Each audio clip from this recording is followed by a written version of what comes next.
Hello, everyone, and welcome back to Backlot Banter. My name is Tucker Hazel, and this is my co-host, Tanner Dykstra, who I could trust one last time, but I don't think that I'm going to be completely honest. And today we're here to talk about Mission Impossible: The Final Reckoning. Tanner, do the running bit. Look at him go! Look at him go! He's so fast. I gotta pump my arms more. That's what Tom Cruise does. He pumps his arms really fast. We're here to talk about what is potentially the final film in the long-running Mission Impossible franchise and give you our in-depth thoughts on this. We are big fans of this series and Mr. Thomas Mapother III, and we're here to give you our That's thoughts. right. Tanner Dykstra, you're here. You have seen the final reckoning. How do you feel? It's the final run. The reckoning is here. It's upon us. So, Tucker, I had really high expectations going into this one. I'm a massive fan of the series, as you mentioned. And just the Tom Cruise late era work is also just something that is incredibly special to me. I had a lot of high expectations going into this, and I will not say that I enjoyed every second of this movie because, and we'll get into it. There's a rough go of it at the start, I think. We'll talk about it. We'll talk about it, but I think once you click into it a little bit, and once the movie clicks into itself a little bit, Sure. which I think happens relatively early on after a bit of a rough patch, I think it is just as good as some of the Mission Impossible stuff we've been getting from Cruise and McQuarrie in recent years. Yeah. I think They've been doing this for well over a decade at this point. They have. For about a decade, actually. A decade, Yeah. 2015. Yeah. There are some really high highs in this movie, and I think it has some of the greatest set pieces in the Mission Impossible series, and I also think it takes on a very interesting tone. For aptly named, there's a lot of finality to the mood of this film that is might be alienating for some people. It is not as fun go as maybe like a Rogue Nation or even a Fallout potentially. It's much more tonally in line with something with Dead Reckoning or Dead Reckoning Part 1 if you're nasty. Whoa. But I think it really has a tone all unto itself and is really going for broke with a lot of the concepts and things that it is playing and toying with. Now, Tucker, I want to hear what you think. Yeah, I'm not sold. I think this is a real Debbie Downer of an entry to end on. I think that it does go out on a strong note in terms of the final action sequence, something these movies and Tom Cruise and Christopher McQuarrie are known for. They don't disappoint in that area. But I think what this movie... Whoa, I just clicked on something, sorry. Okay. Something that this movie proved to me, I was thinking about throughout, is how important a good first act is for your movie. Because no matter how impressed I was by the stunt work and cinematography of that final action set piece, I wasn't bought in because I think this movie has some really, really incredibly poor onboarding. And I think that narratively impacts any of the stakes and the way that I'm engaging with the characters and the sequences, even with it when they are well made. I'm like, you didn't do anything to really earn this within the setup and payoff of this movie. I just have a litany of narrative and character and pacing criticisms of this movie. Yeah. That I think kind of tank it. It's a good movie at the end of the day. I am comparing it to heights of other great action movies, like genuinely some of the most impressive action movies I've seen that are also have internally coherent stories and good character moments and stuff. And this movie has a couple of the great action sequences, but I really think that from most other levels, it's really a letdown, and especially for one that's supposed to be like the emotional climax of the series. I'm like, what really happens here that feels like it's a big, these characters are, everything's been leading to this thing.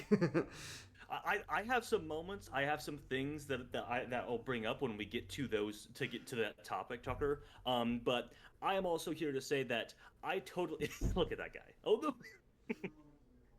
I'm also here to say that he does his own stunts. Yeah, he does. That's good. I'm here and willing to be a sounding board for some people's criticisms, especially for things. Let's start there. Let's start there. Yeah. 'Cause I'm sure we all have great things to say about the action sequences that come, in the second and third acts. Yeah, and so yeah, on and we'll so get to forth. those. But let's start off where I think we have some common ground, which is I will be nice to old TC and McHugh here. Okay. And I will say the first 40 minutes are, I was looking for the right word. They're kind of soupy is kind of what sure. it feels like too, because it's you're trying to like wade through, and like things aren't really connecting. The pacing, to your point, is not really connecting in this first part. And yeah, it is doing a lot of table setting for things that will be important for the rest of the movie, and it is also doing table setting for like, hey, also remember the things that happened in Dead Reckoning, and remember the things that happened in movies that came out 10, 15, 30 years ago. Like, this is we're trying to mix this all in and get you ready for what is to come in the next 2.5 hours. And there are parts of it that worked for me. There are parts of it that felt truly like an homage, a love letter, a send-off to the series. And there are parts of that first 30, 40 minutes where I'm like, there's connective tissue missing. I know that sort of infamously sometimes, it hasn't bothered them in the past, hasn't been an issue for these films in the past, that like they will shoot some of these movies without a complete script and they still come out fantastic. Yeah. Maybe this one didn't. Maybe this one didn't fully come out, and maybe it seemed like they almost worked backwards and like couldn't find the right starting point for this film. But how did it affect your viewing experience? It sounded like it affected your viewing experience a lot more than it did mine. Yeah. The problem with this movie is that it isn't in name a part 2, but in reality it is a part 2. And so we pick up basically in medias res.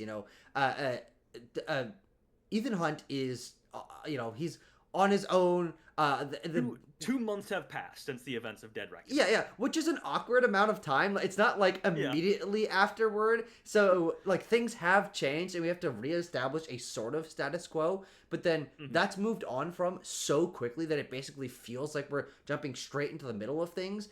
I think it's just a really weird way to start this movie where part of the thing that has made the best parts of the Mission Impossible series work so well is the coherency of the core Mission Impossible group.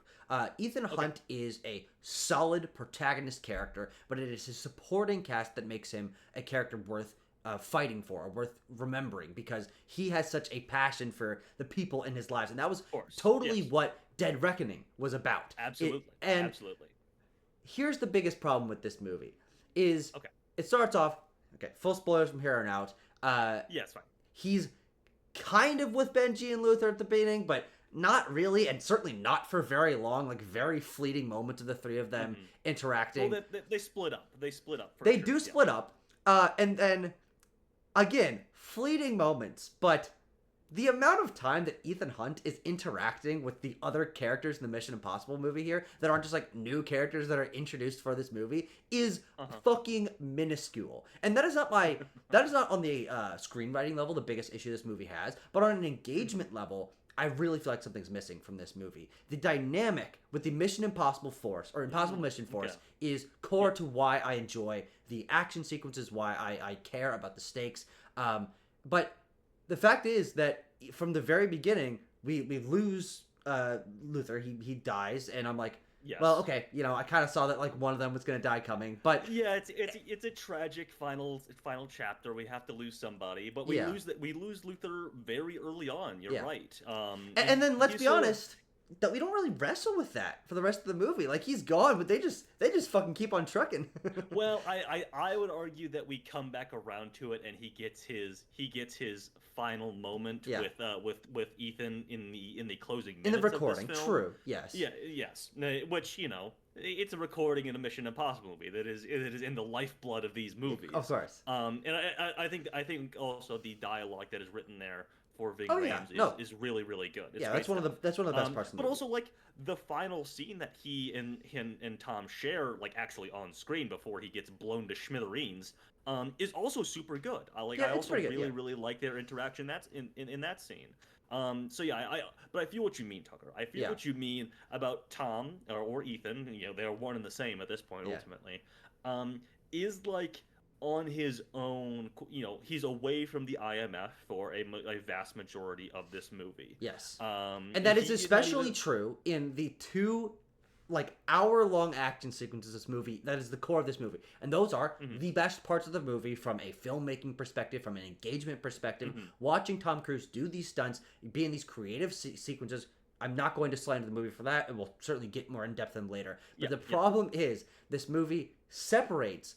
There's two parts that I think make a great Mission Impossible sequence engaging. Is excellent stunt work and a creative Yep. situation that they're executing on, but then also Ethan Hunt going through this while being on the comms with his friends and they're quipping and Sure. they're doing something that's contributing to it You and want they're him to be talking sweating to and like Benji. yeah, Yeah. but he is comms off for both of the entire massive action Yeah. sequences of this movie and I'm like And it is. oh, but I realized that that's what was missing and it's like he I doesn't even see. really Okay. talk for these two massive sequences. Yeah. I'm like Uh, that is a totally different tone and I think really loses the special sauce of the Mission Impossible series.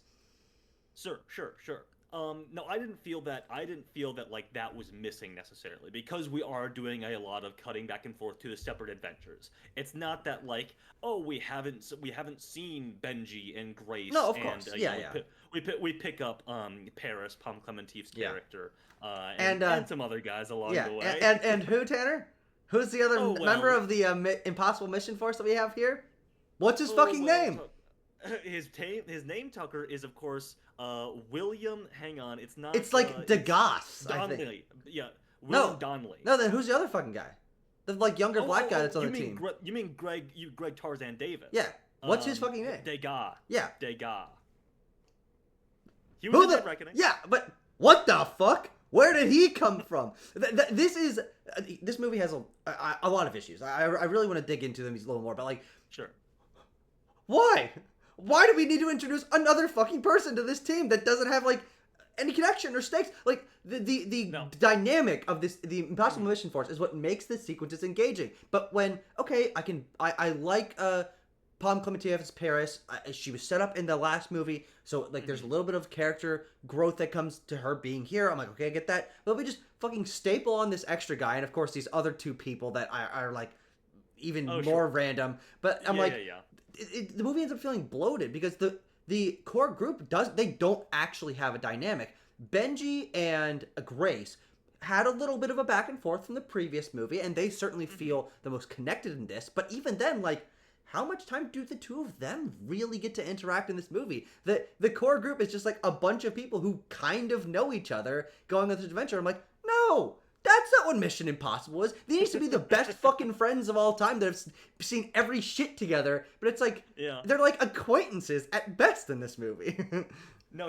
Here I think is what the film is kind of ultimately about. That probably is the reason why we have constructed it this way. Sure. The film is ultimately about how important Ethan Hunt is. How Yeah. he is the only man in the world that could possibly conceive of and execute this incredibly convoluted plan Yes. to destroy the entity and save the world from the brink of nuclear destruction. Correct. And to that point, it is also a testament to the fact that he can put together a damn good team. Okay? Yeah. I think it is ultimately like he is an inspirational like Greek mythological character almost Sure. Yeah. in the way that he can, in a way that is mirroring the entity and the entity's disciples.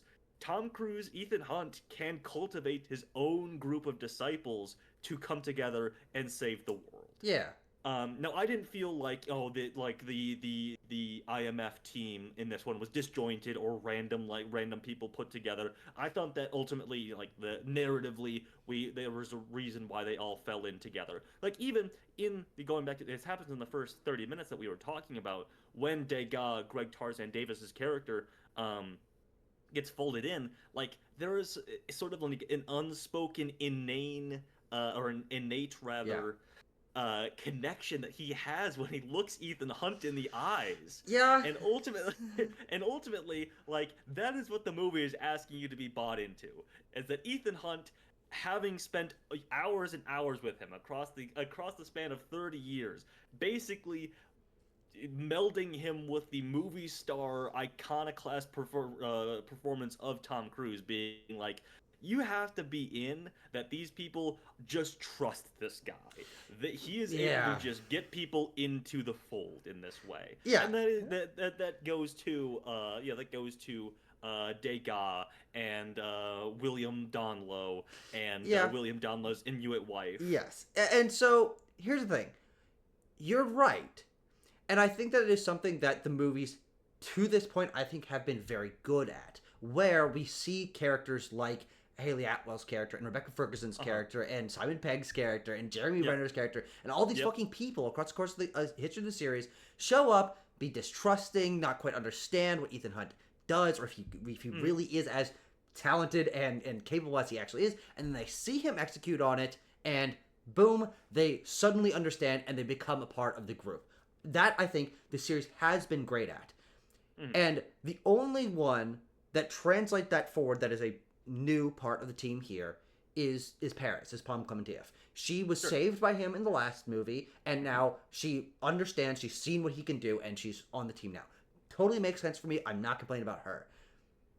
I don't know, especially not in this movie. What does Degas see Ethan Hunt really do? That he beats up the guards and doesn't kill them, and that I think you also have to look at it as a part two, almost to Dead Reckoning, because in Dead Reckoning he is confused almost as to why Shea Wiggum is so dead set on bringing this guy in, and he even has moments where he's like, isn't he doing the good work? Isn't he being the good guy? Why are we chasing him down? He has his doubts sowed in Dead Reckoning Part 1. Yeah. And then now, and to be fair to this movie, I didn't remember him in that movie at all. Okay. To your memory, again, a movie that you haven't seen in 2 years. I rewatched it. Oh, okay. Well, never mind. That you've seen in less than 2 years. Yes. Does the guy see Ethan Hunt do such an awesome thing that it inspires him? Does that happen? Well, he's there on the train and stuff like that. He when Ethan Hunt is fighting Gabriel on top of the train in Dead Reckoning, him and Shea Wiggum both turn up and do the thing where Shea Wiggum's don't stab him, Ethan. That's what he wants. Sure, we're just gonna bring you in. He's there for all that. He's witnessing all of that. Oh, okay, fair enough. Yeah. Then another thing that this movie does, and I will halfway excuse that. I have to say, sure. His character made zero fucking impact on me in Dead Reckoning. Fair enough. And it being 2 years, I was like, he was probably in one of the other movies, but they do nothing. They do nothing in this movie to remind you of the role that he served in the last movie, how he's connecting to Ethan Hunt. There's enough flashbacks in this movie that they probably could have done something like that. True, but they don't do any for him. They do plenty for everyone else. But then this movie does that thing what you're talking about, where it's people just trust Ethan Hunt. And to me, again, I think that's been good in other movies as his mythological charisma, but I don't think it really works here because in this it's a lot of him telling people to trust him rather than showing them why he should be trusted. This movie is a lot of tell and don't show in a lot of these sequences, especially in that first hour of the movie. And so ostensibly what we end up seeing is back-to-back 2 or 3 sequences of him showing up, meeting someone the first time, telling them he should be trusted for basically no reason, and they're like, yup. And to me, I think that is bad screenwriting. That's what I would call it. Here's what I will say, Tucker. I just alluded to the fact that this film, especially in that first act, the first 30-40 minutes that we keep referencing, I mean, Tucker, how many different clips of how many different Mission Impossible movies do we see? Yeah. We basically see a compilation of Ethan Hunt in the last 30 years. Mm-hmm. And to me, that is what the movie is playing off of. Sure. Is that yes, this movie does not have a action. It doesn't really have an action sequence until halfway through 70 minutes into the movie. Mm-hmm. But it's reminding you, especially in that first part, where it's hey, Ethan Hunt has done some crazy shit this whole time.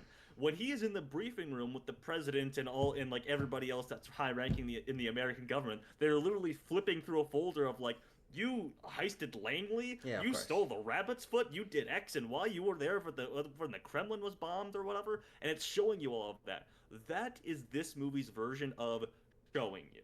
It is it is a remembrance of Ethan Hunt's acts in previous films. It is the final chapter. It is looking back on everything, the impossible missions that he has conquered, the times that he has saved the world over and over again. Now, that is entirely fair enough, and I agree that is like the intent of that sequence. I still don't think that is great screenwriting to just be like, oh man, these people who never actually saw this, they heard about it, and that's enough. Okay, whatever, that's shaky at best for me. But then the sequences I'm talking about are with Hannah Waddingham and Tremel Tillman, who he meets and are incredibly high-ranking professional people who he like hands a fucking goober and like tells them stuff for like 5 minutes, and then these people who have the entire weight of the fucking government and nuclear war on their shoulders are like, this guy I've never met, I'll trust him with like my highest ranking shit. And that really to me felt like Deus Ex Machina, just like it has to happen because the plot has to have it happen, rather than anything actually happening within this movie that earns those moments. And so it's like, he's got to get somewhere. How are we going to get him there? Introduce another character. They're going to basically implicitly trust him right away, and then we're going to get him to the next beat. This movie is very much concerned with getting to the next point rather than, I feel, having it naturally flow forward. I can understand that. I can definitely understand that. And there are some, frankly, indefensible things in this movie. To talk about both characters you just referenced, yes, Hannah Waddingham and Tremel Tillman both pop up as like military leaders, captains. Yeah. Hannah Waddingham of like a battleship cruiser, and Tremel Tillman of like a nuclear submarine. Yeah. You gave him an aircraft carrier? Okay, Nick Offerman. Yeah, I mean, come on. Every time that there's a fucking line like that in this movie, I can't help but love it. I can't help it. And here's the thing. I get that from like you're a big fan of the series. And that's like the goofy energy you come to for this. Of like, oh my god, he's a fucking legend. He's the fucking greatest of all time. But yes, of course. For me, again, this is the problem with the movie setting me on shaky ground from the beginning. I don't feel like within this film those are earned, and so I end up just like rolling my eyes of like, instead of like feeling like, okay, these characters are right, he should be trusted. I'm like, I guess we have to have it happen. It is a movie that trades entirely on you thinking and believing that Ethan Hunt is fucking awesome. Yeah. I do think he's awesome, but like, I don't know. The fact that you said it like that, you're not a true believer. I know, you're right. Hannah Waddingham and Tremel Tillman. There is some indefensible stuff. Tremel Tillman, I will say, that moment of trust is played largely for a laugh. Sure. And he's like, hey buddy, you hate the Russians, so do I. Let's fucking get these guys. Hannah Waddingham, and this leads into the biggest indefensible point I have, is she just handed a note from the president that just says May 22nd, 1996. The release date, mind you, of the first Mission Impossible. Oh, is that true? Okay. Yes. That's fair enough. Well, no, it's not fair enough. That's fucking stupid. No, I was gonna say. Wait, what's the thing, by the way, between her and the president? Okay, good. I thought I missed that. Because her name is like Neely. Hannah Waddingham's name is like C. Neely or something. And she references 1996, Serbia. I lost someone that day too. So it was like, so she's like related to someone in the first movie, probably, I guess. And I'm like, they just don't touch on that. They just don't do that. But what they do touch on, Tucker, and this is what I always wanted to get to, Shea Wiggum, character in this film that I already brought up. Barely, but character in this film. He pops up a couple of times, and I emphasize. There's a lot of characters in this film. So he has one big scene with Ethan. Okay. He has been captured. It's after Luther dies. He surrenders himself, gets captured by the U.S. government, gets brought in. And he has a scene on the plane with Shea Wiggum. And he's like, and they set him down, and Shea Wiggum's like, I fucking hate you. I've been tracking you for 2 movies now, and I finally got you. And Tom Cruise says, I knew your father. Your name's Briggs, but your real name, Jim Phelps. And then it shows flashback footage of John Voight, Jim Phelps, in the first Mission Impossible movie from 1996. Shea Wiggum is the son of Jim Phelps in that movie for some reason. It is meant to explain why he has like a vendetta against Hunt, I Yeah, guess. I That he guess like so. thinks that Hunt framed his dad. Again, like I said, probably for me the most indefensible thing in the entire movie. Yeah. Why the fuck is that here? Yeah. There are a number of this is actually what was true for the whole series retcons in this movie. We're retconning, we're tying things Yeah. back over 30 years of movies. And to me, I guess I can. Yeah, the reason, because that's not something that has been particularly consistent across the course of the series. There's probably one or two examples of something that's They like do it brought back. to McQuarrie's, just to lay this out there, they also do it in Dead Reckoning. Okay. Vanessa Kirby's character is the daughter of some fucking Max from the first film. Yeah. Okay. Sure. Yeah. Yeah. I didn't even remember that, but okay, you're right. But Yes. it's something that is not a core element of this movie, and to the point, I guess to Dead Reckoning, the movie's not particularly concerned with being like, oh, everything's interconnected with all these people, because it's trying to be very global, and it's always trying to introduce these new threats that then or accomplices that Ethan Hunt then has to impress, and it's not really concerned with the lineage of these people or anything like that.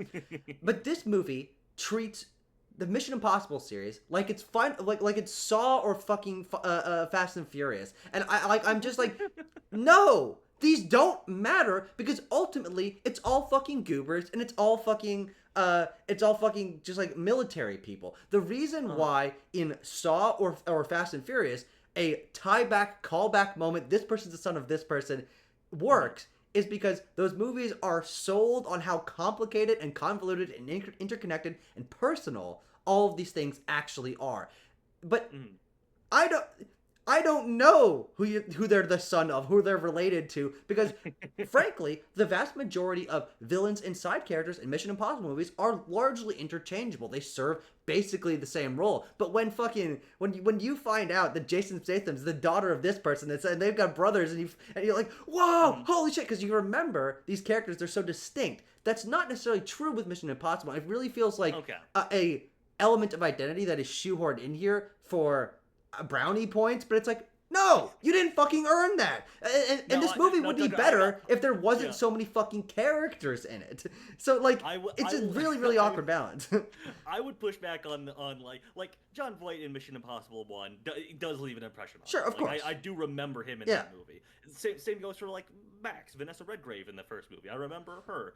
She wants to fuck Tom Cruise for some reason. I don't know. They have a really weird sexual chemistry in that movie that's never really discussed, but it's definitely there between the two actors. It's really weird.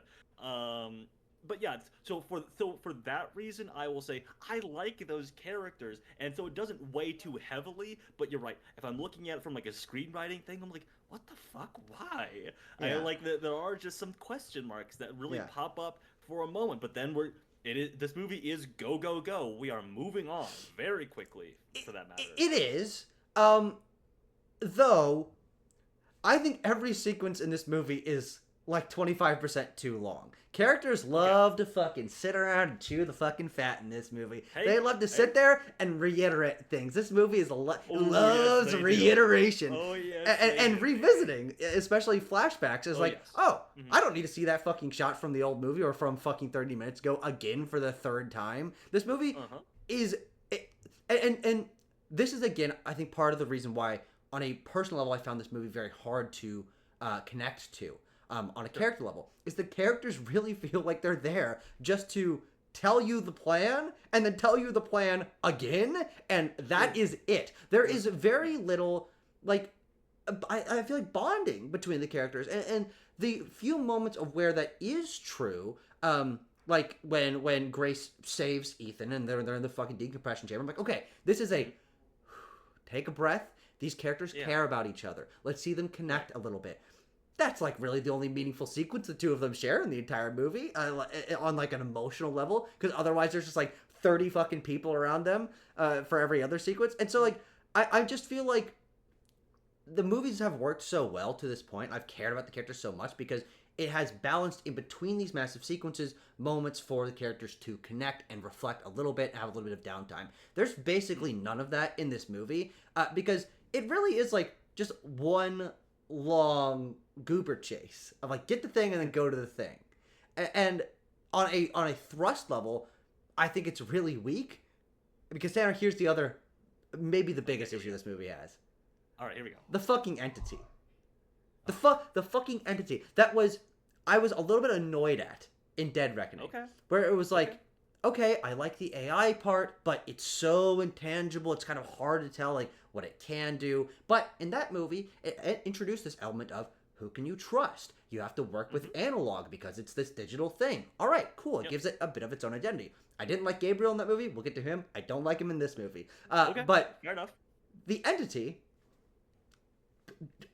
honest to God, feels like it barely matters in this movie. It is everything important that the entity does happens before the fucking movie starts, and all the interesting things about every country's at fucking war. 8 nations have their nuclear bombs are being armed. Like, how?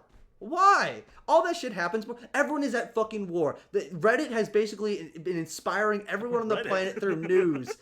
Like, all this shit happens before the movie starts, and once the movie starts, I don't know, the trust element is gone from this movie. Everyone can trust each other. They can use fucking digital equipment. Seems to not be an issue. Like, what's the point of the fucking entity in this movie? It is very much the button is pressed. Nuclear war is upon us. I'm like, sure, if you fucking insist. But that is not earned in the script of this movie at all, because the entity is a ostensibly non-existent force in this movie. It's not active at all. So, Tucker, I have a confession to make. I like the entity. No, Tanner, no! I'm not a disciple of the entity. I like what the entity is in Dead Reckoning and Final Reckoning. Sure. Which is Tom Cruise is the human manifestation of there's a tear running down my face. Exactly. Of doing anything. Of being able to do anything. Yeah. The entity is the evil, new age, vaster, more sinister digital version of that same concept. It is able to do everything. It is omnipresent. It can be anywhere, get anything done by nature of, deceit, lies, destroying the very concept of truth. Yeah. And hey, listen, I don't like AI in real life. Yeah. I like that what we're doing in Dead Reckoning and Final Reckoning is being like, this shit is fucking evil! This shit is gonna destroy the concept of truth for real, you fucking idiots! And that's what's going on here, like, and to the point of, like, what is it able to do, what, like, the people being able to use digital technology, sure, but, like, they also, I think, try and fold that in as like, something that I found really compelling in Dead Reckoning, which is, it has a master plan. It has run billions and trillions of models and simulations every millisecond, and it can predict the future. It knows what must happen. It knows what Tom Cruise and the IMF crew, what Gabriel will do in order to elongate its life, to get to its end goals.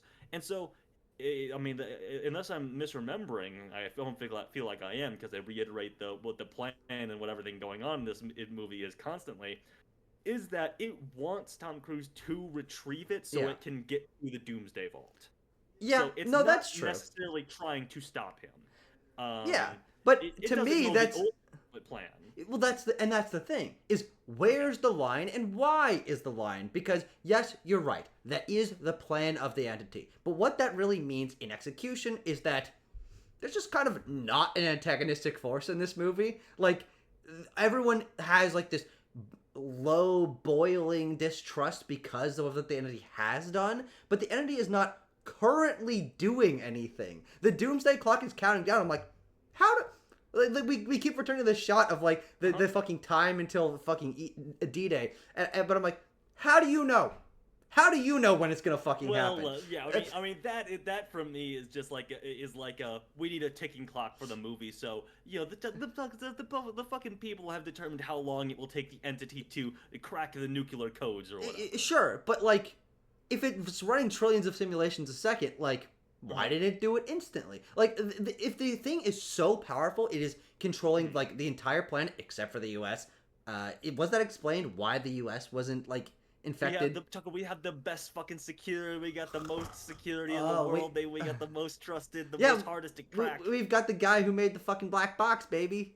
Exactly, Yeah. that's right. No, William but Dunlow's there. I think that it's just really poorly laid out in terms of what the stakes are and why the stakes are that way. And so, as I'm watching this clock tick down, I don't know why the clock is at any particular number, any particular amount at any particular time, or and it's very clear you need the key and you need to get the drive, and the drive needs to come out with the thing, and then it's gonna do the thing. Yeah. And then I'm like, Right. but so if the entity can predict all of this and you can be strapped into a box and shown the fucking future because fuck you, Yes. that can happen. Yes. Why doesn't it know that it's also possible that they're gonna fucking capture it in a bottle? Like the line of what is sensical in this movie and what is not, and what actually needs to be explained and what doesn't, feels non-existent to me. And again, Sure. it just feels like really poor screenwriting, and I can't tell what the stakes are in this movie. It's like everything's gonna be blown up because the entity wants to destroy people, but it wants to survive in a bunker, because and then Gabriel, he wants to control the entity because he's gonna, because then he'll be He'll rule the fucking world. I don't know. He's a fucking evil, insane guy. He wants to rule the world and shape it in his image. It is operating on a level of grandiosity that is just like, people want to rule the fucking world, man. People want to be able to shape the concept of truth to what and bend the countries to their will. Yeah. Like, ultimately, isn't that what every Mission Impossible villain wants to do? Is fucking reshape the world in the image they see fit. Yeah. And so, yeah. But also, what I will say, for the entity, like, getting to the bunker and everything like that, and it's like, well, does it know that it's going to be able to, that they're going to be able to capture it? It's like, the entity, they explain it, has like no other recourse at that point. Yeah. It wants to destroy the world, and it has to get there to do it, but it knows that Ethan and his team are the only ones that can get it there to do that. Mm-hmm. And so, ultimately, you have to imagine that the entity is probably calculating the risk of, like, what is the likelihood that they are able to, in the blink of an eye, snatch that drive away, put the genie in the bottle. Yeah, I guess so. Sure. And put an end to its plans. Yeah, that's fair enough. Like, but Tucker, it's our fucking the human domineering spirit of overcoming challenges that we're able to capture that fucking thing and destroy evil for good, baby. It's a hope-pilled movie at the end of the day that all the characters they're fucking lucky. It's down to the wire. They're able to do it every single time, which is like the heart of every Mission Impossible movie. Sure. At the end, I mean, I literally rewatched all of them in preparation for this movie over the course of like 3 days. Jesus Christ, really? I didn't know you were doing that. That's yeah. Because just sleep? In fairness, yeah, I did. In fairness, I heard that, like, it's when the first reactions came out, it's like, it's a love letter to the people who just rewatched the series. I'm like, fuck it, I'll do that. I want a love letter written to me. Yeah, and to the movie's potential credit, I do think it's meant to be watched that way, with a fresh memory of who these characters are that, as I said, didn't leave a lot of impact on me. Yeah. I like you mentioned, like, oh, these characters made an impression. I mean, it's been over 2 years since I saw any of these characters. Sure. Like, I know the actors. I know who John Voight is. I couldn't tell you what his plan was or personality was. Like, yeah, true. And so that is probably the intention of the screenplay, is to have people be, like, really intimately familiar with these things. So even if they aren't necessarily particularly well written in the context of this, you are building off of recent memory to be like, oh, boom, connected, done. But most of the audience isn't going to have that, and so I think it is quite fair to say that these things, and I'm not saying you're not saying it's fair, but that, like, these elements within the confines of this, especially as a final chapter to the series, feel very, very loose and unearned. Yeah, I can definitely understand that, and I understand, like I said, I understand people's criticisms of this movie from that standpoint. But, like, dude, when, like, to go back to the character point a second, like, when you have just seen, like, Simon Pegg, good old Benji Dunn, like, from his introduction in 3 to being a field agent in Ghost Protocol and then being in all the movies after that, when Tom Cruise grabs him by the back of the head and he's like, "You're the team leader, Benji. This is up to you now." Like I was like, God damn it, he's done it. He's come all this way. Benji, he's the fucking team leader now. He's gone to the school of Tom Cruise Mission Impossible, being able to do shit that seems impossible. The interesting thing about that is, I like that moment, and I like what it is as an end to a character arc for Benji. But he doesn't really become a leader in a meaningful way for the rest of the movie after that point. Like, it's very much a, sometimes Grace says something, sometimes Paris makes a move. Like, it's not like he's really commanding after that, so I don't really feel like it's a cool moment, but it's not really played out in a particular way. But I think it plays out perfectly when he's not able to do things himself.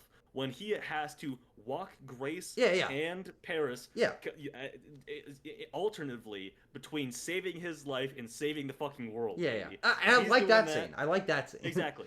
And that is him, walking his team through it. That is him believing that in his own ability and their abilities to be able to do these things. Yeah. Which is it goes back to exactly what Ethan Hunt always does. He believes in himself, and he does that. He puts the fucking world on his back. But when the time comes, when push comes to shove, he leans on the team. He knows the team's gonna get it done, just like the team knows that Ethan's gonna get it done.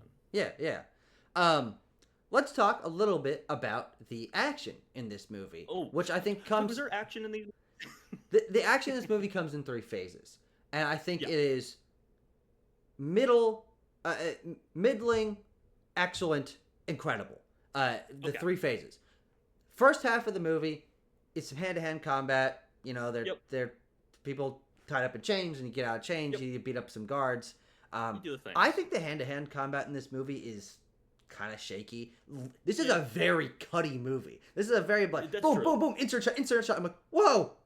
Calm down. Isn't this Mission Impossible? Aren't we supposed to see these crazy shit going on? But the hand-to-hand combat I actually think is quite a low point of this movie, because I was expecting to be really impressed by it, but I was like, especially because it just doesn't really feel like it's that much more exciting or interesting than the hand-to-hand combat in other movies.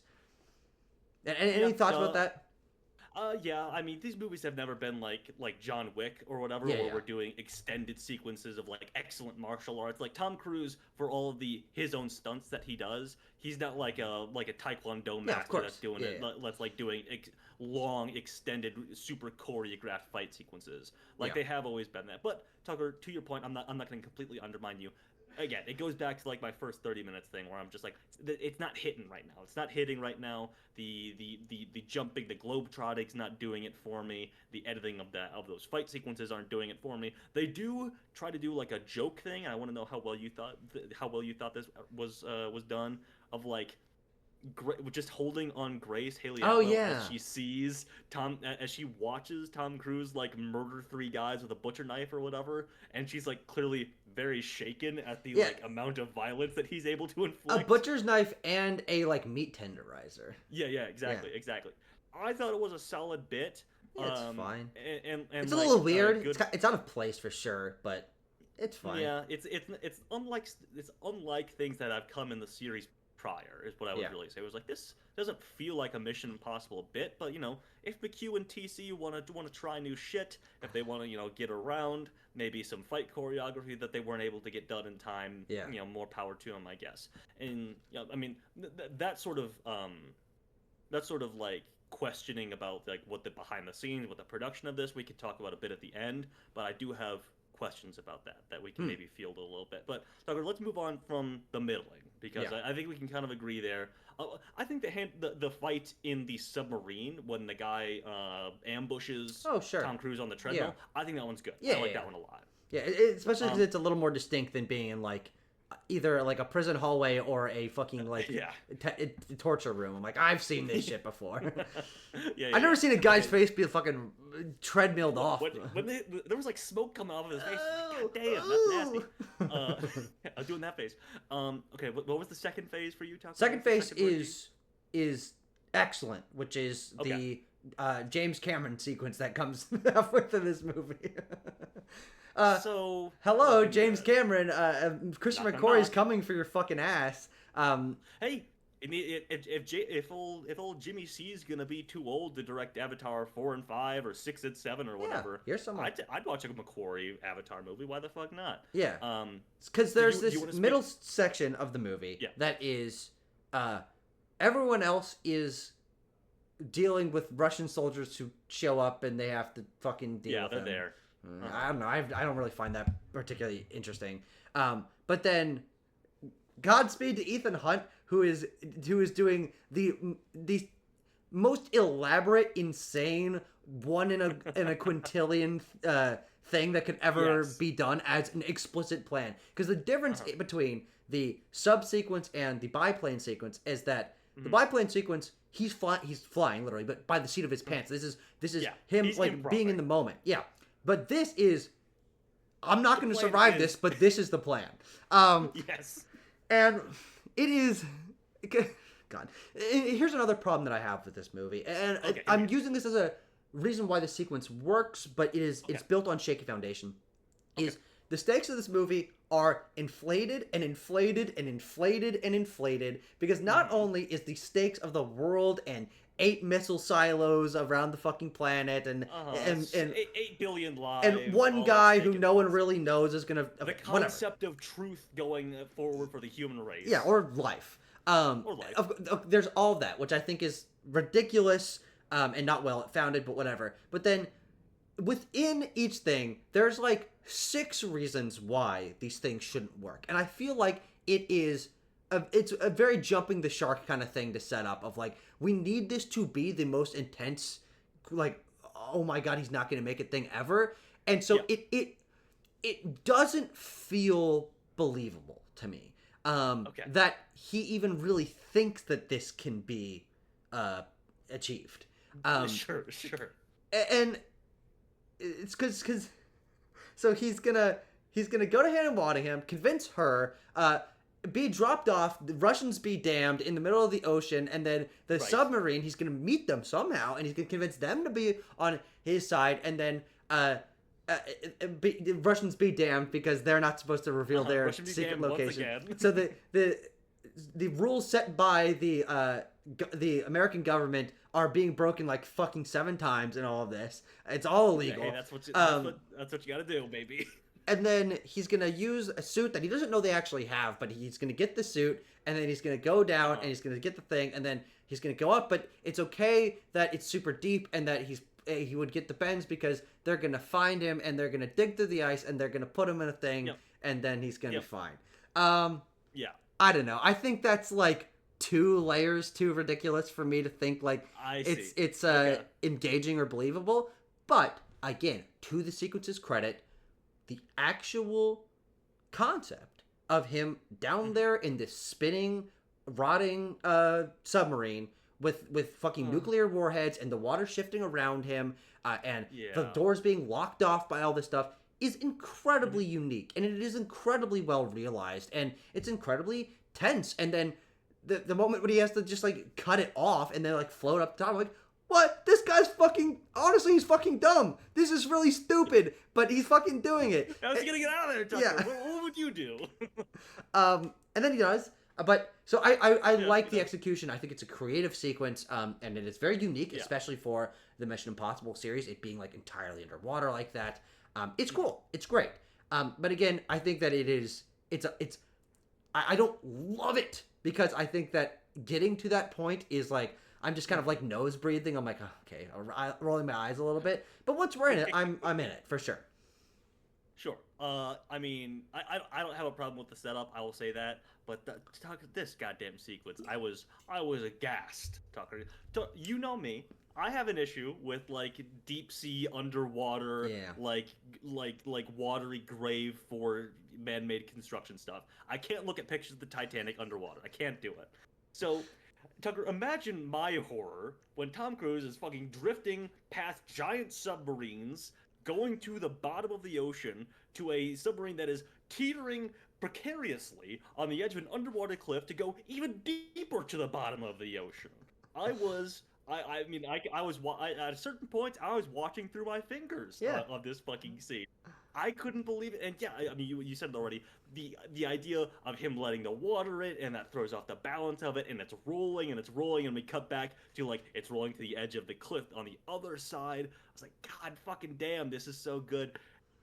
I mean, there's just so much good shit in here, and it's silent. It's silent for a lot of it. We're not getting Lauren Balfe, even though he didn't do the music for this one, I don't think, but he has for the Lost Couple, doing the you're not getting any of that. You are just holding your breath along with Tom Cruise in this shit, watching him roll closer and closer to certain death. And when he cuts that suit off, you're like, what the fuck is this goddamn plan? And then he gets inside of a smaller metal tube, inside of a giant metal tube at the bottom of the ocean, and hopes to launch himself out of there to save and at this point, as you're looking through your fingers and shifting back and forth, the seat is squelching because you've pissed yourself so much. It is an incredible sequence to me, mostly because it is not about the high octane adrenaline pumping bombast of like other Mission Impossible sequences. It is nothing's going fast in this scene. It's actually very slow. Exactly. Yeah. But like the danger is still there. The ratcheting of tension that is in all of those fantastic Mission Impossible sequences that we love so much. The tension is still there, but conveyed in a very different way. Yeah, totally. I think it's really, really cool. And it's unfortunately bookended for me by things that I don't think establish it in the greatest way. But there's no besmirching the quality and the stunt work and the concept and then execution of that concept in the sequence. I think it's excellent. And then he's saved. They get on a plane. He's introduced once again to the guy that he fucking saw 30 years ago. Well, no, he didn't. But the guy who he inadvertently sent to Alaska, because again, going back to when they set up like we're going to this sonar station in Alaska, I was like, oh, that's where he's gonna be, because in the first movie, fucking Kittredge says, I want that guy on a plane to Alaska today. Like, after he fucked up and let the things get stolen. Yeah. It's cool. Yeah. But yeah, he meets those people, and they're like, where are we going? South Africa, baby. That's where the Doomsday Vault is. We're going from the coldest place on the planet, where after just a couple hours of being in this little bubble, the ice has already frozen all the way back up from they like chainsawed it up. And they're going to South Africa. And then again, where I kind of realized what the movie was missing for me was when I saw them all in these Jeeps driving in South Africa, and I'm looking at this, and they're all in a car together, and they're not even really saying anything, but I'm like, that's Mission Impossible to me. Is the group together, and just this sense of like, we're a team and we're gonna go do this together. That is the energy that I've liked so much about the previous movies. And again, even though I loved the subsequence, he's by himself. He's totally cut off from everything else, and so there's no comms. There's no someone else trying to make sure that this one thing happens at the exact time, and they're communicating about it. That part is gone, and so whatever. It's a little bit of a downer for me, but then we get again a sequence that I think is cool in the last like 45 minutes. But I think this movie operates in this weird cycle where I'm like, this isn't established, and it's very simple at the end of the day. It's like, okay, you got to get in the bunker and do the thing, and then it's like, but then like, the American government shows up, and then Gabriel, who by the way we haven't seen for the entire fucking movie, like he has just been gone this entire fucking time. He shows back up and he has guys, and then he gets away. He's a fucking mustache twirling villain who's going he's piloting this fucking plane. And the plane sequence is excellent. Again, it's incredible. Everything I said about the subsequence is true here. Or I'm like, all right. I don't know. I feel like the setup is actually a little bit less convoluted and annoying here, but you got all this fucking setup, and somehow Gabriel's gotten a 32 million pound bomb that's this giant fucking octagonal thing. The Oh my god. ease at which they're just like, oh, it's a nuclear bomb. Like, at a certain point, I do like it because, I mean, how many times, to the IMF crew, like, how many nukes have they defused in their fucking time? By the way, second time Gabriel has placed a fucking nuclear bomb that you can defuse but barely, and if you you can get it to not go nuclear, but it has one like little pin. Second time in the fucking movie. But so the characters that I don't care about have to deal with that. And then the characters that I do care about have to do the, again, admittedly excellent sequence of Benji like telling them what to do. A great moment where Paris is able to connect a little bit deeper to this group. She's given something to do other than just her flippy-dippy assassin shit, which she's been doing for the last 1.5 movies. And Godspeed to Ethan Hunt. He's a fucking spider monkey. He's out there in the fucking air as for whatever fucking reason. And again, Tanner, I really don't like Gabriel. I didn't like him in the last movie. I didn't feel like he was an interesting threat. I don't think the performance is particularly interesting. In this movie, he is cartoonishly evil, and his plans make no fucking sense at all. He wants this drive, because without the drive that Ethan Hunt has on him, he can't do anything to his plan. But he is fucking... He's doing fucking Mario Kart in midair with this shit. He's fucking throwing blue shells at Ethan Hunt. And I'm like, no, you're going to fucking kill him. The thing's going to fall out of the sky and you're not going to be able to get the driver. You fucking stupid.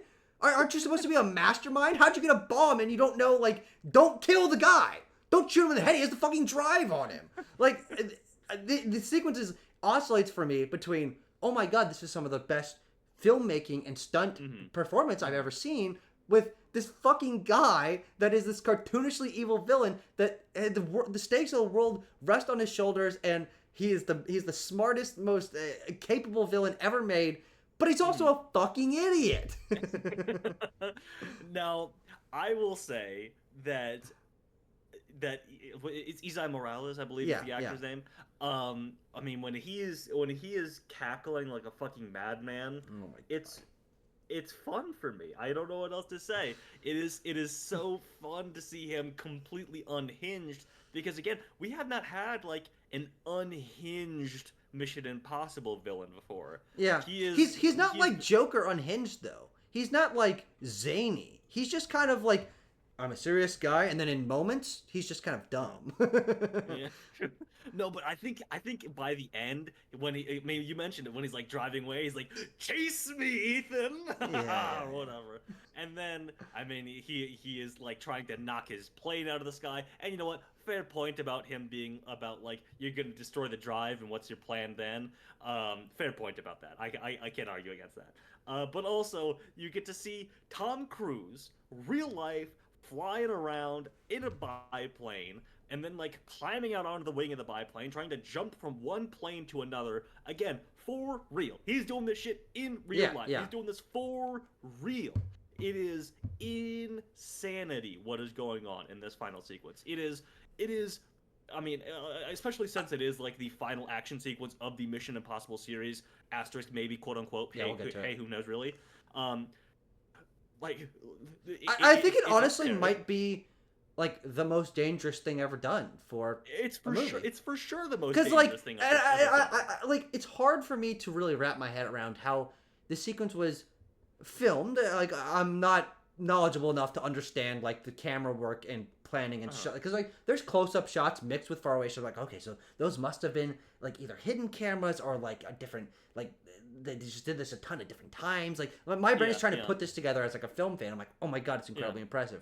But what I really don't understand is how you train for this, because he is hanging on by his fucking like one gripped pinky for half of the shit. I'm like, did you just stand there and like, did you just like sleep hanging from monkey bars for 6 months to just like get, I mean, like he's like wrapping like one half of his arm around things and like dangling fucking 4,000 feet in the air. I'm like, now, to be fair, he definitely had like harnesses and things on him that they CGI'd out. That's what they did for like the Rogue Nation plane thing. Is that it looks like he's just hanging on the side. He was like strapped onto it, and they just comped those out. You know, but hey, Godspeed to the CGI workers on this fucking movie. Yeah, exactly. I thought he was doing it. I mean, he is doing it, but like, I thought he was like actually like he is gonna die. Like it's a fucking magic trick of movies, baby. You buy it, you're in it, you're loving it. And then he as you mentioned, spider monkeys from one plane to the next and is getting into fisticuffs with Gabriel in midair. And upside down as well. Upside down. And then Gabriel falls out and he's like, "Oh hey, I'm about to lose my plane. No big deal though. Ethan, I'm the only one with the goddamn parachute, buddy. See you on the flip side." Doink. Gets his fucking head split in half by the Runner, tail of the plane and dies. Yeah. And then guess what? To me. Tom Cruise does have his parachute? Where'd the other parachute come from? He just grabs another one that was in the plane. But then why did he say that he's the only one that had a parachute? Because I think the plane was about to explode or whatever. I guess he was like, "You don't currently have a parachute on." But that's don't currently have you fool. You don't currently have a parachute, and then of course he all this stuff also didn't account for Tom Cruise being able to climb into the seat of the plane, flip it back around, grab the parachute, and then get out before the plane explodes. And then of course he gets out, and then the parachute goes whoosh. And then but there's like a backup parachute, which I'm sure is a thing, but I just didn't know about that. Yeah, there's the emergency chute and parachutes packed in. Yeah. I'm a big skydiving expert. But it's excellent. It's really, really good. It's hands down so fucking good. And the good thing about this movie is that, and I think you probably would agree with this, it gets better as it goes. The first hour is slow and repetitive and mostly talking and doesn't have a major action sequence, which I think is a pretty big criticism of this. Like there's two big action sequences in the movie, and they're excellent. They're the best parts of the movie, and they're some of the most impressive stunts I've ever seen. But not having one at the beginning really makes that feel slow and different for the series. And then there's this middle part that I think is very convoluted, but ultimately worth the execution because it's really interesting. Then at the end, again, even more impressive action sequence. I think even better choreographed and more impressively choreographed. And I find what the other characters are doing to be more focused and more compelling because it's the characters I care about actively doing something interesting rather than most of them sitting in a cozy little house. They're sitting in a cozy little house in that middle chunk of the movie. They're cozy at gunpoint. What better way is there to be? Who among us, Who among us isn't cozy at gunpoint? But I do think the movie gets better as it goes. And so that is where I still ultimately will praise the movie, but it's a backhanded compliment, I guess, because part of the reason why I'm even not able to fully even like I recommend those sequences, but I don't recommend the movie on a whole because I wasn't even really fully able to buy into these sequences because I don't think they're well established in terms of the narrative of the film and the wider stakes of it. But then also within them, I do feel like they don't retain some of the Mission Impossible magic, which is the interaction between the characters that is so core to why I've enjoyed the bombast and the engagement of the previous films. Yeah, and I think McQuarrie even understands that because for me, and again, the sequence worked as a stand-in for that. There is the moment when both teams are explaining what the plan is, cutting back and forth very quickly, and like picking up pieces of dialogue from where like Tom Cruise left off or whatever, which it is like creating a team dynamic in aggregate, basically. In editing. Yeah. But here, if we're winding down, here's what I will say. After I heard that the reviews were less than glowing for this movie, after I heard that there were concerns, that I heard that it was a little messy from people seeing it in press screenings and things like that, I did see a resounding sort of attitude that, like I mentioned already, it is a love letter for fans of the franchise. It rewards people who have just rewatched the movies. Welcome back. And so that is what, welcome back to the show. That is what I did. Yeah. I stacked the deck in favor of me liking this movie because, frankly, I didn't want to have the experience of not liking it. Yeah, sure. So that's what I did, and I really liked it. Yeah. I really liked it ultimately. I am willing to admit that it has its faults. It is not... I was so hoping, Tucker, that by the end of 2025, I was going to be able to say that Mission Impossible: The Final Reckoning was my favorite movie of the year. Yeah. And it's not that. It has its issues. It has its flaws. But I think also I can see its strengths. I can see exactly what Cruise and McQuarrie are going for with the finality, with the grandeur of it, with with the broad, all-encompassing, wrapping up 30 years of Ethan Hunt as an action hero unto himself, one and only Tom Cruise, who can touch him at the top of the pedestal sort of mood. They're trying to convey all of that. They're trying to. It is as much of a send-off for Tom Cruise as it is for Ethan Hunt and the rest of the IMF crew, because ultimately he has some things on the horizon. But the movies that he's Tanner, talking doesn't about he have more, one that's above the horizon? This well, yes. fucking space movie or whatever. He's got the space movie. He's got the deep sea movie.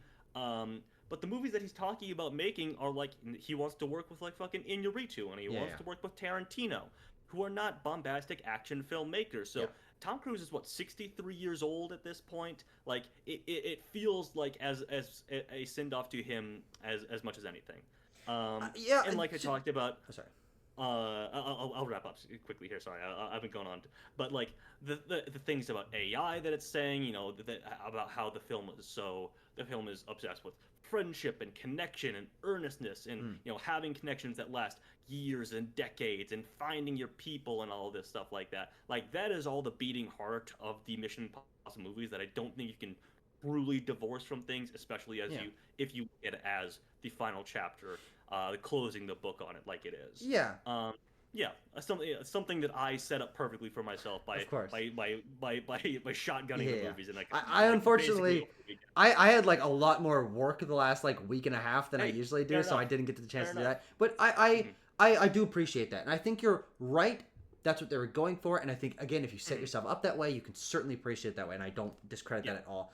I will say that for me, not having that bonus of the recent watches of all of that, I do feel like even if those are the intentions of the movie, I think that those three areas, the AI thing, the friendship thing, and the finality thing, I think it does not nail at all. Because the characters aren't really together for a lot of the movie. So the friendship thing, I think, completely goes out the window. Another issue I had with Fast X a couple of years ago is that like it's supposed to be this like big culminating family movie, but the group is split up, and so it's like, what are you doing here? And so I really think it fails on that front. It's not like when you watch the like Avengers Endgame or like Guardians of the Galaxy Volume 3, and like the team is together and they're like crying in each other's arms at the end. I'm like, that's a fucking finale. Like that, and a sacrifice at the end. This movie doesn't have a sacrifice at the end, and the characters aren't together at the end. And so I'm like, like it doesn't nail that. The AI thing, again, as I mentioned earlier, I think it really barely feels like a factor. It barely feels like a factor in this movie. It's like a background thing that like doesn't really make a lot of sense and kind of inflates the stakes to an unbelievable degree. So I kind of feel like it fails. Like it makes AI feel like a cartoony thing rather than like something that's genuinely worrisome. It's like, well, let's be honest, that's probably never gonna happen. Like this level of AI being a danger, AI is a danger in smaller, more interpersonal ways, not like it's the big red button that is corrupting China and Israel and fucking the Arab Emirates and like. Well, Tucker, unfortunately, I don't really want to watch a Mission Impossible movie where Tom Cruise goes into Twitter comments and say, this is a deep fake. Yeah, true. But I understand what you mean. I understand what you mean. It's also a globetrotting action movie, but I understand where the disconnect from the AI villain is coming from. I've heard people say similar things. So you're not alone on an island with that one. Yeah, and then the final thing is the finality. Because I don't feel like this movie ends in a more final place than any of the other Mission Impossible movies. Luther's dead, even though he dies again very early on in the movie. There's not a major sacrifice. Ethan Hunt is still alive. Everyone else he knows is still alive. The world is fine.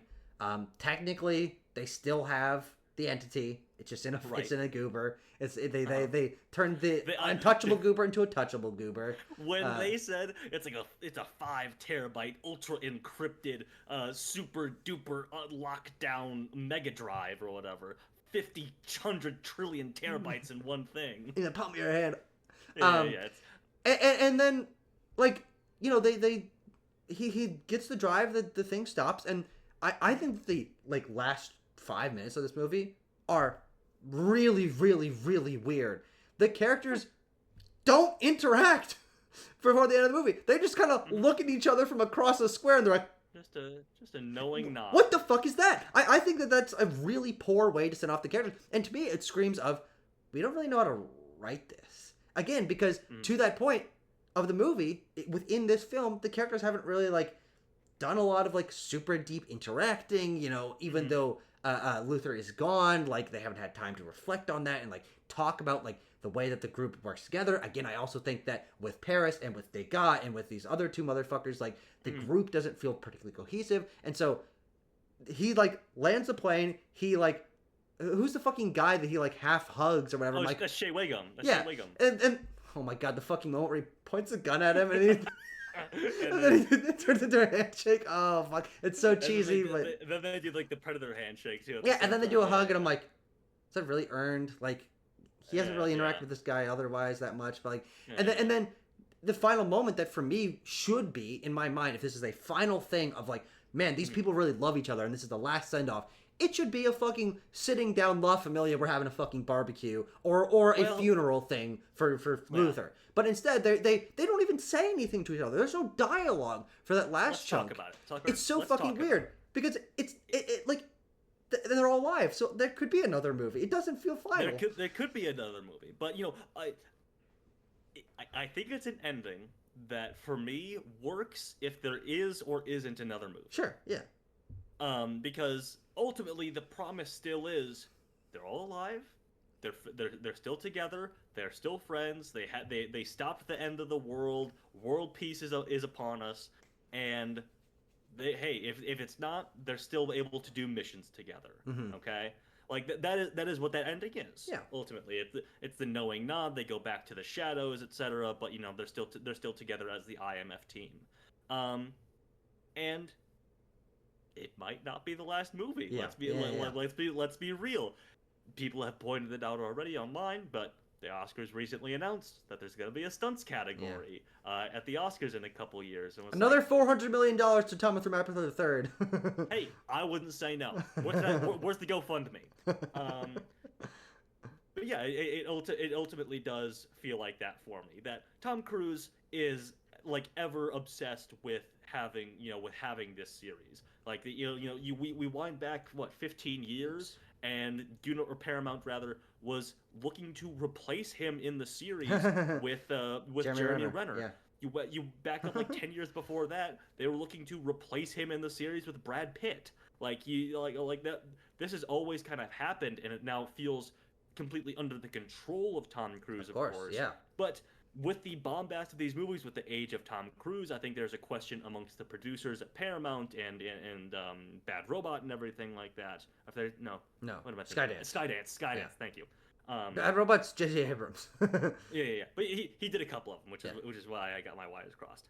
But I think there is an apprehension maybe to like continue on this series, but ultimately they're like, if it makes money and Tom Cruise still wants to do them, maybe we continue to do them. Like, that is why, for me, the film works in both avenues. And maybe Tom Cruise comes back and he's just like the guy that assigns missions, and he gets one really cool stunt sequence and he wins the Oscar. Sure. Yeah. Maybe. We'll see. But for now, and from what we know at this moment, this is the last one. And I think that as the ending and as the movie is marketed, is not a particularly satisfying or well-written ending for these characters. Sure. And so I levy it as a criticism, but my score for the movie is it's certainly lowered across the course of this, because I could kind of feel that happening. Yeah. I don't know. I think this movie's just shaky. I think it's a mess. I think that its great moments are good within themselves, but within the context of the film, the rest of the movie brings them down, which is a really, really frustrating thing to have to say when I'm watching some of the best crafted action sequences I've seen, and then I have this niggling thing in the back of my mind, like, but it's not. But I don't buy this. I'm not fully in it. And it's like because I think the movie around it is quite poor. And so at the end of the day, I'm gonna say it's a 4.5 out of 10. I think it is a below average movie for me, because if I come away with more critiques than positives, it's a really frustrating experience for me to watch this film. Yeah. For me, it is not the masterpieces that McHugh and TC have crafted in the past. Yeah. It is not that. It is messier. It is soupier than that. But I found through my viewing the strong beating heart of it, the irreverency to the interactions, the good-natured, good-willed thing that they're trying to do with making sure the audience is keeping up with the plan and the goings-on and the intricacies and everything with the verbose nature of the plotting and the dialogue and everything like that. I was keeping up with it. I understood the place that the creative team was coming from, and I still greatly enjoyed my time watching this, with a couple of my favorite Mission Impossible action sequences there, some great interactions between the characters, some very moving stuff, even if it is delivered in a less direct way. And even if these character interactions are less direct than they have been, or maybe ideally would have been. For me, I still had a great time. I think it's a great film. I'm going to go at 8.1 out of 10. All right. Well, ladies and gentlemen, there you have it. Our very in-depth breakdown and analysis of the Mission Impossible, The Final Reckoning. Thank you very, very much for watching, and we'll see you next time.